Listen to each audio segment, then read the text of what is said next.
అనకాపల్లి జిల్లాలో అగ్ని ప్రమాదం జరిగింది. ఎలమంచిలి స్టేషన్లోని ఎర్నాకులం ఎక్స్ప్రెస్లో ఒక్కసారిగా మంటలు చెలరేగాయి. మంటలను గుర్తించిన లోకో పైలట్ రైలును నిలిపివేశాడు.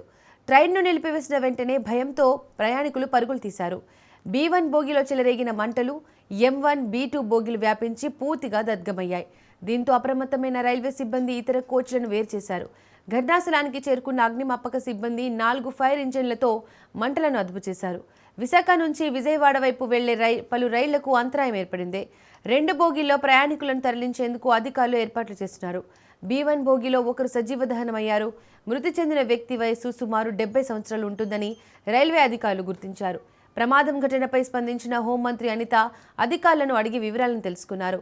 గాయపడ్డ వారికి మెరుగైన వైద్యం అందించి రైళ్ల రాకపోకలకు అంతరాయం లేకుండా చర్యలు తీసుకోవాలని ఆదేశించారు.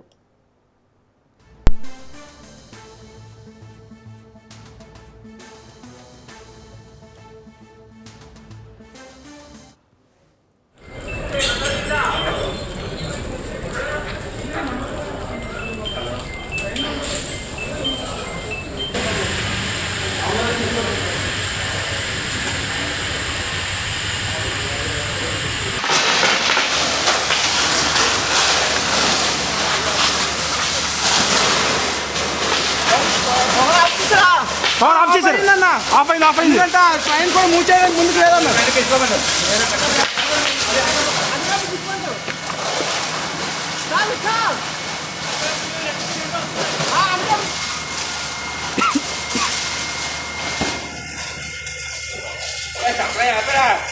సప్లై ఆపేశారన్నా.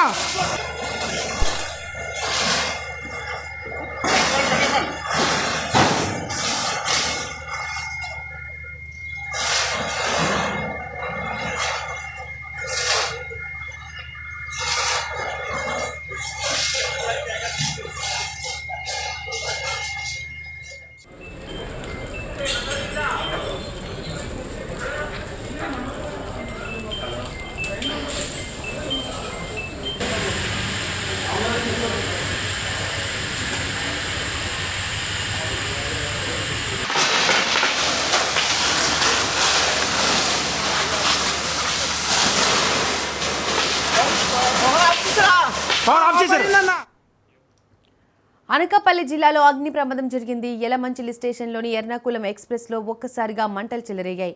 మంటలను గుర్తించిన లోకో పైలట్ రైలును నిలిపివేశాడు. ట్రైన్ను నిలిపివేసిన వెంటనే భయంతో ప్రయాణికులు పరుగులు తీశారు.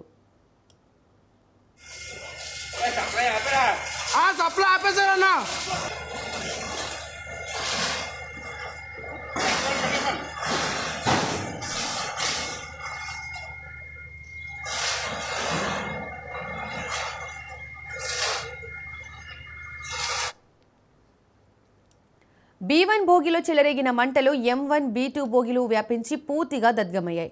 దీంతో అప్రమత్తమైన రైల్వే సిబ్బంది ఇతర కోచ్లను వేరు చేశారు. ఘటనాస్థలానికి చేరుకున్న అగ్నిమాపక సిబ్బంది 4 ఫైర్ ఇంజన్లతో మంటలను అదుపు చేశారు. విశాఖ నుంచి విజయవాడ వైపు వెళ్లే పలు రైళ్లకు అంతరాయం ఏర్పడింది. 2 బోగీల్లో ప్రయాణికులను తరలించేందుకు అధికారులు ఏర్పాట్లు చేస్తున్నారు. B1 బోగిలో ఒకరు సజీవ దహనమయ్యాడు. మృతి చెందిన వ్యక్తి వయసు సుమారు 70 సంవత్సరాలు ఉంటుందని రైల్వే అధికారులు గుర్తించారు. ప్రమాద ఘటనపై హోంమంత్రి అనిత అధికారులను అడిగి వివరాలను తెలుసుకున్నారు. గాయపడ్డ వారికి మెరుగైన వైద్యం అందించి రైళ్ల రాకపోకలకు అంతరాయం లేకుండా చర్యలు తీసుకోవాలని ఆదేశించారు.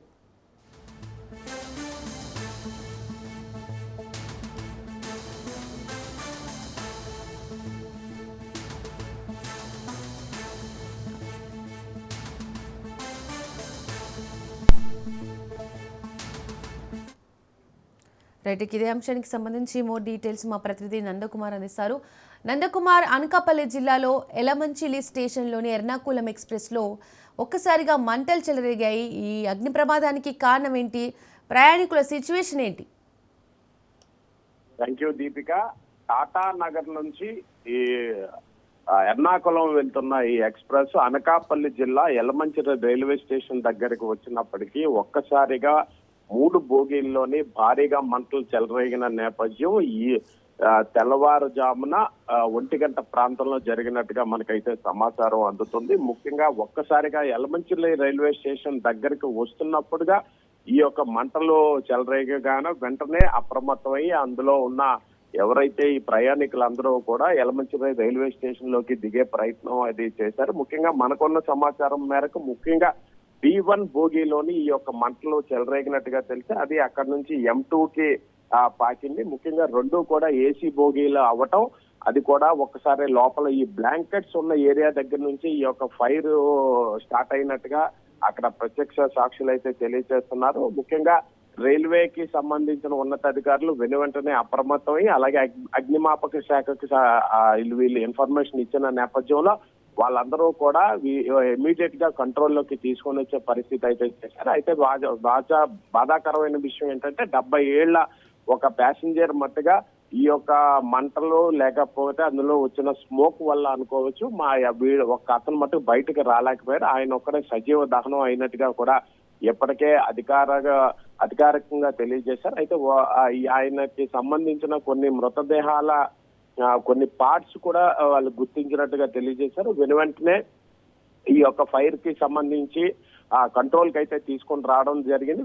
అక్కడ ఎప్పుడైతే ట్రైన్ ఆగిందో దాదాపు 2000 మంది ప్రయాణికులు ఆ యొక్క యలమంచిలి రైల్వే స్టేషన్ దగ్గరకు వచ్చారు. వాళ్ళందరికీ కూడా ప్రత్యామ్నాయ ఏర్పాట్లు చేసి వాళ్ళ గమ్యస్థానాలకి పంపించే దిశగా కూడా ప్రయత్నం చేస్తున్నారు. అయితే కేవలం ఈ యొక్క ప్రమాదంలో ఒకే ఒక్క ప్రాణాన్ని కోల్పోయాం. అయితే ఆస్తి నష్టం కూడా భారీగా జరిగినట్టుగా ఇప్పటికే అంచనా వేస్తున్నారు. ముఖ్యంగా విజయవాడకి సంబంధించిన డిఆర్ఎం మోహిత్ సంఘటనా స్థలానికి చేరుకొని దీనిపైన విచారణ ఇది చేస్తున్నారు. ముఖ్యంగా విశాఖపట్నం నుండి FSL టీం ఇప్పటికే బయలుదేరి సంఘటన జరగడానికి గల కారణాల దానిపైన ఇప్పుడే లోతైన దర్యాప్తు చేయడానికి వెళ్లారు. ముఖ్యంగా మనకున్న సమాచారం మేరకు రాత్రి 12:45 నుంచి 1 గంట లోపల ఈ యొక్క ప్రమాదం జరిగినట్టుగా తెలుస్తుంది. ప్రత్యక్ష సాక్షులు వెంటనే స్థానికంగా ఉన్న రైల్వే బోర్డు అధికారులందరికీ తెలియజేయడంతో అగ్నిమాపక శాఖ వెంటనే వాటిని కంట్రోల్లోకి తీసుకొచ్చే ప్రయత్నం చేసినప్పటికీ కూడా 2 బోగీలు ఏదైతే B1 M2 బోగీలు ఏసీ బోగి పూర్తిగా దగ్నం అయిపోయి ముఖ్యంగా అందులోని బ్లాంకెట్స్ అలాగే సీట్స్ అన్ని కూడా స్పాంజ్ అవ్వడం వెంటనే ఈ యొక్క మంటలు చాలా స్పీడ్ గా చెలపి 2 బోగీలు కూడా పూర్తిగా కాలి దగ్నం అయిపోయిన సంఘటన. వెంటనే మిగతా బోగీలను కూడా ఈ యొక్క ట్రైన్ నుంచి వేరు చేసి దూరంగా పంపించారు. వాటిని కంట్రోల్ చేసే దిశగా కూడా ప్రయత్నం చేశారు. అయితే రాష్ట్ర ప్రభుత్వానికి సంబంధించి హోమ్ మినిస్టర్ గా ఉన్న వంగల్పూడి అనిత దీనిపైన ఇమీడియట్ గా సమాచారం అది తీసుకొని కంట్రోల్ చేసే దిశగా ప్రయత్నాలు చేయడం కోసం మొత్తం డిజాస్టర్ టీమ్ ని అక్కడికి పంపించడం అయితే జరిగింది. ప్రస్తుతానికి అనకాపల్లి జిల్లా యలమంచిలిలోని ఈ ఘటన జరిగిన నేపథ్యంలో పలు రైళ్లకి అయితే రాకపోకలకి కొంత మేరకు అంతరాయం కలుగుతున్నప్పటికీ కూడా మెయిన్ స్ట్రీమ్ లైన్ లోని ఏదైతే ఈ యొక్క బోగీలు ఉన్నాయో వాటిని సైడ్ స్ట్రీమ్ కి నడిపే పక్కకి తీసుకెళ్లే ప్రయత్నం కూడా ఇప్పటికే రైల్వే శాఖ చేస్తుంది. అయితే వీటన్నిటికీ గల కారణాలు అసలు ఈ యొక్క ప్రమాదం ఏ విధంగా జరిగిందన్న దానిపైన రైల్వే బోర్డుకి సంబంధించిన ఉన్నతాధికారులు అలాగే విశాఖపట్నం నుండి ఫోర్నిక్స్ ల్యాబ్ కి సంబంధించిన అధికారులు కూడా సంఘటనా స్థలానికి చేరుకొని దీనిపైన వెరిఫై అయితే చేస్తున్నారు. దీపిక, నందా, రైల్లో ఎంతమంది ప్రయాణికులు ఉన్నారు? ఎవరికైనా గాయాలయ్యాయా? ప్రస్తుతానికి మనకున్న సమాచారం మేరకు అయితే రైలు మొత్తం ఈ ఎర్నాకుళం, ఎందుకంటే దాదాపు ఎర్నాకుళం ఎక్స్ప్రెస్ మొత్తం ఇది 5 స్టేట్లని టచ్ చేసుకుంటూ వెళ్లే ఈ యొక్క ట్రైన్ నేపథ్యంలో మనకున్న సమాచారం మేరకు దాదాపు 2000 మంది ఈ యొక్క ట్రైన్ లో ఉన్నట్టుగా మనకి ప్రాథమికంగా సమాచారం అయితే అందుతుంది. ఆ 2 బోగీలకి కలిపి, ఎందుకంటే ఒక్కొక్క బోగికి ఏసీ దీనికి దాదాపు 72 మంది ప్రయాణికులు ఉండే అవకాశం ఉన్నది. అలాగే 2 బోగీలకి కలిపి సుమారుగా 150 మంది ఉన్న ఆ 2 బోగీల్లోనే ఉన్న ప్రయాణికులు అయితే వెంటనే ప్రాణ భయంతో అయితే బయటికి వచ్చేశారు. మిగిలిన మొత్తం ఓవరాల్ గా దీనికి ఉన్న 16 కోచ్ల్లోనే మొత్తం 2000 మంది వరకు ఉన్నారు. వాళ్ళందరికీ కూడా సురక్షిత ప్రాంతాలకి తరలించి వెంటనే వారి యొక్క గమ్యస్థానాలకి పంపించే దిశగా రైల్వే శాఖ ప్రత్యేక బస్సులు అవి పెట్టి వాళ్ళందరినీ కూడా విజయవాడ నుంచి వాళ్ళ యొక్క డెస్టినేషన్స్ కి పంపించే ప్రయత్నం చేస్తుంది. అయితే మనకున్న సమాచారం మేరకు కేవలం 71 సంవత్సరాల గల ఒకే ఒక్క ప్రయాణికుడు, అది కూడా విశాఖపట్నానికి సంబంధించిన వ్యక్తిగా కూడా గుర్తించారు. అతని పేరు సుందర్రావుగా కూడా గుర్తించారు. అయితే వారి యొక్క బంధువులకి దీనిపైన ఇన్ఫర్మేషన్ ఇచ్చే దిశగా కూడా ప్రయత్నం చేస్తున్నారు. ఒకసారి వాళ్ళు వచ్చిన తర్వాత ఐడెంటిఫికేషన్ చేసిన తర్వాత అప్పుడు పూర్తి వివరాలు వెల్లడించే అవకాశం ఉంది. అయితే ప్రయాణికులు అందరూ కూడా కరెక్ట్ గా రైల్వే స్టేషన్ దగ్గరకి వచ్చి ఆగింది కాబట్టి ఎంత భారీ ప్రమాదం నుండి ఎటువంటి ప్రాణ నష్టం జరగకుండా బయటపడ్డారే కానీ అదే యలమంచిలి రైల్వే స్టేషన్ దగ్గరకు వచ్చి నిలిపివేయకుండా ఇంకెక్కడైనా కానీ ఆగి ఉంటే మట్టుగా ఇది చాలా పెను ప్రమాదానికి దారితీసే అవకాశం ఉంది. ఎందుకంటే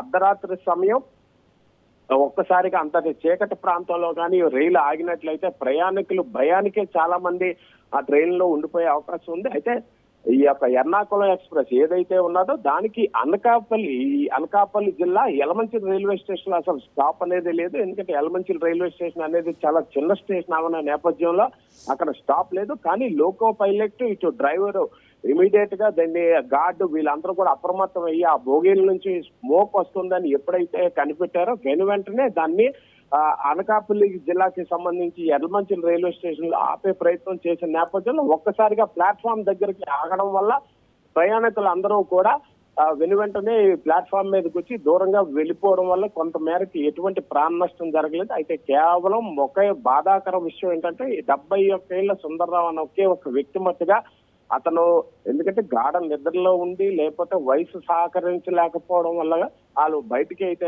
రాలేకపోయారు.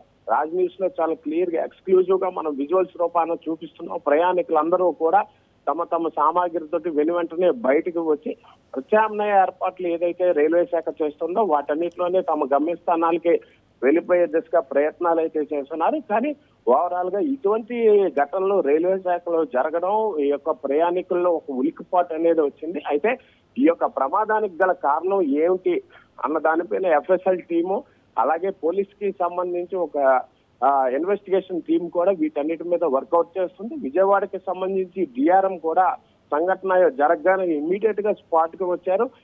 అన్ని శాఖల అధికారులతో ముఖ్యంగా అగ్నిమాపక శాఖకు సంబంధించిన అధికారులతో మాట్లాడారు. అలాగే ఫైర్ ఎక్స్టింగ్విషర్స్ అలాగే 4 ఈ యొక్క ఏవైతే అగ్నిమాపక శకటాలతోటి ఇమీడియట్ గా కంట్రోల్కి తీసుకొచ్చే ప్రయత్నం చేశారు. దీపిక నందా, మంటలు వ్యాపించిన B1 బోగిలో ఎంతమంది ప్రయాణికులు ఉన్నారు? వారేం చెప్తున్నారు దీనికి సంబంధించి? ప్రత్యక్ష సాక్షుల కథనం ప్రకారం ఆ యొక్క M1 అలాగే B2 బోగీలు ఎందుకంటే ఒక్కొక్క బోగీకి సంబంధించి 72 మంది ప్యాసింజర్లు ప్రయాణం చేసే విధంగా అక్కడ సౌకర్యంగా ఉంటుంది. దాదాపు 72 మంది అంటే 2 బోగీల్లోని కలిపి సుమారుగా 150 మంది ఉండే అవకాశం ఉన్నది. వాళ్ళందరూ కూడా ఎప్పుడైతే స్మోక్ వస్తుంది ఎందుకంటే ప్రతిదీ ఏసీ బోగీ అవ్వటం అది కూడా ఈ బ్లాంకెట్స్ అలాగే సీట్స్ అన్ని కూడా స్పాంజ్ సీట్స్ అవ్వడం ఒక్కసారిగా ఫైర్ స్టార్ట్ అవ్వగానే మొత్తం ఆ బోగీలకి అయితే చాలా స్పీడ్ గా వ్యాపించింది. కానీ ప్రయాణికులు అప్రమత్తం అయ్యారు. అది కూడా అర్ధరాత్రి సమయంలో కూడా వాళ్ళు ఎందుకంటే ఇతరత్ర ప్రాంతాల నుంచి వచ్చేవారు కాబట్టి ఇటు టాటా నగర్ ఎర్నాకుళం వెళ్లే వాళ్ళు వీళ్ళందరూ ఎందుకంటే దాదాపు 5 స్టేట్లకి సంబంధించిన ప్రయాణికులు ఉన్న నేపథ్యంలో వాళ్ళందరూ కూడా ఒక్కసారిగా కేకలు పెట్టి స్మోక్ వస్తుంది అని చెప్పడంతో మొత్తం మిగతా వాళ్ళందరూ కూడా అప్రమత్తం అయ్యి ఇమీడియట్ గా అది కూడా రైల్వే స్టేషన్ కి దగ్గరగా వస్తున్నప్పుడుగా వెంటనే వాళ్ళందరూ అప్రమత్తం అయ్యి అక్కడ యలమంచిలి స్టేషన్ దగ్గరికి అయితే దిగిపోవడం జరిగింది. అయితే సుమారుగా ఇది అర్ధరాత్రి 1 గంట సమయంలోనే జరిగినట్టుగా కూడా అధికారులు కొంత మేరకు దీనిపైన ఒక రిపోర్ట్ కూడా తీసుకుంటున్నారు. అయితే ఇటు విశాఖపట్నం నుంచి ఆ విజయవాడ వెళ్లే ట్రైన్స్ అన్నిటికి కూడా 3 to 4 hours లేట్ లో వెళ్తున్నాయి. ఎందుకంటే మెయిన్ స్ట్రీమ్ లైన్ లోనే ఈ యొక్క ప్రమాదం జరగటం ఈ బోగీలన్నింటినీ జరిపిన తర్వాత కదా ఎక్కడికక్కడ వాళ్ళు అంటే వెళ్ళే రెగ్యులర్ గా వెళ్లే ట్రైన్స్ అన్నిటికీ కూడా ఒక ట్రాక్ అనేది ఏర్పాటు అవుతూ ఉంటది.